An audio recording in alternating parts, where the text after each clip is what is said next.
Welcome to English Journey, a journey of learning English through videos about famous people, cities, and countries, as well as stories around us. The lesson is presented first in English, followed by Vietnamese with explanations of noteworthy phrases in each English paragraph, and finally, a small question related to the lesson. Let's get started.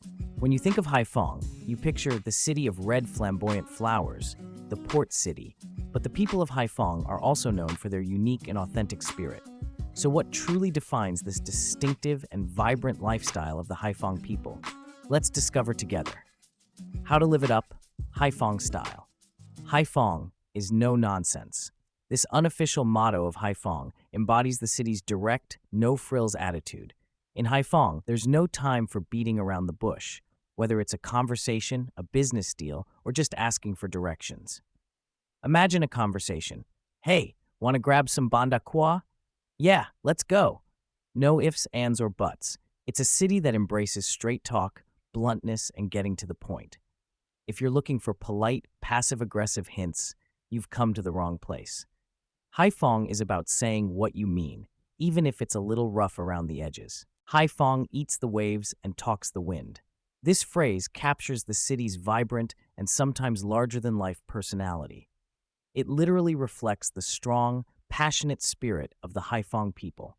Imagine trying to have a quiet coffee chat, only to be drowned out by lively, energetic discussions all around. Haiphong people are tough, resilient, and have a knack for turning any situation into a good time. They aren't afraid to speak their minds, even if it means a little blowing smoke or telling a tall tale. They're like the sea itself, unpredictable, powerful, and always full of surprises. Gangsterland. When you hear of this, you might picture a gangster movie, but in Haiphong, it's more of a badge of honor for locals, with a touch of humor and double meaning. It hints at Haiphong's reputation for producing some of Vietnam's most notorious gangsters. But really, gangster here isn't about fighting or gangs. It's about haggling fiercely in the market or stubbornly sticking to your ground in a roadside debate as if you're ready for a brawl. Live it up Haiphong style. Order food like you're giving commands. Deliver compliments that sound like insults. If you come to Haiphong, you've got to take a few laps. In Haiphong, don't talk in a roundabout way.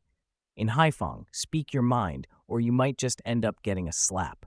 Now, here comes the Vietnamese presentation. Khi nhắc đến Hải Phòng, người ta thường nghĩ đến thành phố hoa phượng đỏ, thành phố cảng. Nhưng người Hải Phòng còn được ví như những dân chơi chất như nước cất. Vậy điều gì mới thực sự làm nên phong cách sống khác biệt và độc đáo của người Hải Phòng? Hãy cùng khám phá. Sống đúng chất dân Hải Phòng là như thế nào? Hải Phòng là không lòng vòng. Câu khẩu hiệu không chính thức này của Hải Phòng là minh chứng cho thái độ không lề mề, thẳng thắn của thành phố này. Ở Hải Phòng, chẳng có chuyện dài dòng văn tự, dù là trong giao tiếp, công việc hay đơn giản là hỏi đường. Hãy tưởng tượng một cuộc trò chuyện. Này, cậu có muốn đi ăn bánh đa cua không? Đi thôi. Không có nếu, nhưng hay nhưng gì cả.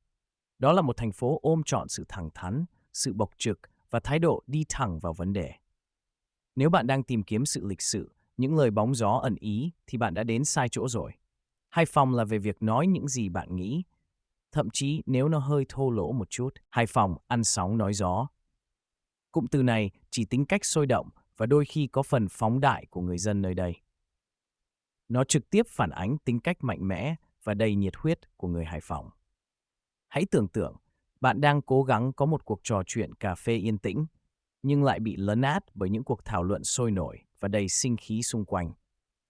Người Hải Phòng cứng cỏi, họ kiên cường, và họ có tài năng biến mọi tình huống thành cơ hội tốt nhất. Họ không ngại nói những gì họ nghĩ, thậm chí nếu nó có nghĩa là nói phét một chút hay kể một câu chuyện nổ hơi quá. Họ giống như biển cả, không thể đoán trước, mạnh mẽ và luôn đầy bất ngờ. Giang hồ đất cảng. Khi nghe đến cụm từ này, bạn có thể tưởng tượng ra một cảnh phim xã hội đen, nhưng ở Hải Phòng, cụm từ này giống như một huy hiệu danh dự của người dân địa phương, đi kèm với chút hài hước và đầy ẩn ý. Cụm từ này ám chỉ đến việc Hải Phòng nổi tiếng là nơi sản sinh ra những nhân vật giang hồ có số má ở Việt Nam. Nhưng thực tế mà nói, giang hồ ở đây không hẳn là chuyện đánh nhau hay băng nhóm. Họ có thể là những người mặc cả giá ở chợ một cách quyết liệt, hoặc kiên trì giữ vững lập trường trong một cuộc tranh luận bên lề đường, đến nỗi như sẵn sàng lao vào choảng nhau. Hãy sống chất như người Hải Phòng.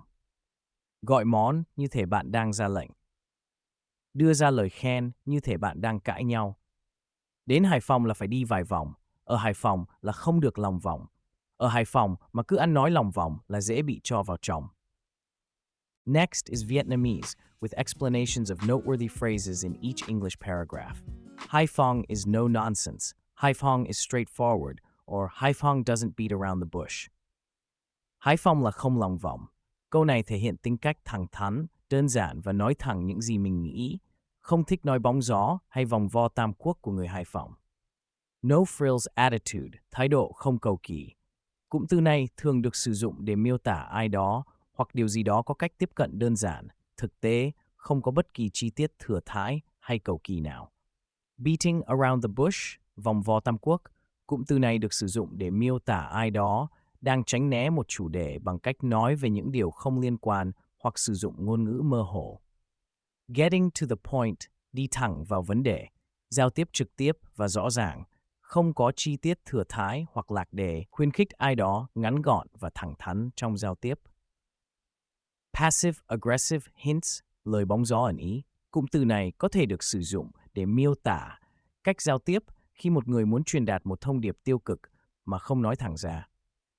Rough around the edges, hơi thô kệch, thiếu sự tinh tế hoặc thanh lịch, nhưng chân thành và thẳng thắn. Hải Phòng eats waves and speaks wind, or Hải Phòng is bold and outspoken. Hải Phòng ăn sóng nói gió. Larger than life personality, cá tính nổi bật, ấn tượng, là cụm từ dùng để mô tả một người có tính cách đặc biệt nổi bật, mạnh mẽ hoặc cuốn hút, khiến họ dường như vượt trội hơn, ấn tượng hơn so với người khác. Have a knack for, có năng khiếu, sở trường. Có khả năng làm một việc gì đó một cách dễ dàng, tự nhiên, thậm chí là xuất sắc, thường là do tài năng bẩm sinh hoặc do kinh nghiệm. Blowing smoke, nói phét, khoác lác. Nói những điều không có thật, phóng đại sự thật, hoặc cố tình làm cho câu chuyện trở nên hấp dẫn hơn. Telling a tall tale, kể chuyện hoang đường, nổ. Việc kể một câu chuyện có tính chất hoang đường, hư cấu hoặc phóng đại thường được dùng để giải trí hoặc để tạo ra tiếng cười. Gangsterland, Port City Gangsters, đang hồ đất cảng. Double meaning, ý nghĩa kép, ẩn ý. Một từ ngữ, cụm từ hoặc câu nói có thể được hiểu theo hai cách khác nhau. Nó thường được sử dụng để tạo ra sự hài hước, mỉa mai. Haggling fiercely, mặc cả quyết liệt. Trao đổi giá cả một cách quyết liệt và không dễ dàng nhượng bộ, thường là trong việc mua bán. Stubbornly sticking to your ground, kiên quyết giữ vững lập trường, không thay đổi ý kiến hoặc quan điểm của mình, dù cho người khác có cố gắng thuyết phục hay phản đối. Ready for a brawl, sẵn sàng đánh nhau. Chuẩn bị sẵn sàng để đánh nhau, thường là vì tức giận hoặc vì muốn bảo vệ quyền lợi của mình. Live it up, sống hết mình, hưởng thụ cuộc sống, tận hưởng những niềm vui và sự tự do. Take a few laps, đi vòng quanh một khu vực, thường là trong một môi trường nhất định như chợ, phố xá. End up getting a slap, kết thúc bằng việc bị ăn tát. Cụm từ này thường được sử dụng trong những trường hợp mang tính vui đùa, hoặc cảnh báo ai đó nên cẩn thận với lời nói và hành động của mình. Ở đây, nghĩa bóng là cách nói và giao tiếp vòng vo không được hoan nghênh ở Hải Phòng. Now we are heading to the final part, so this is a question for you. A district in the city is named after a legendary female general, and her legacy is honored with a statue in Haiphong. Who is she?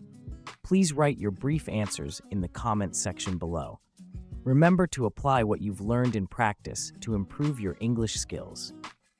If you found this video helpful, don't forget to hit the like button, share, and subscribe to the channel so you won't miss the next lessons. Thank you for watching, and see you in the next video.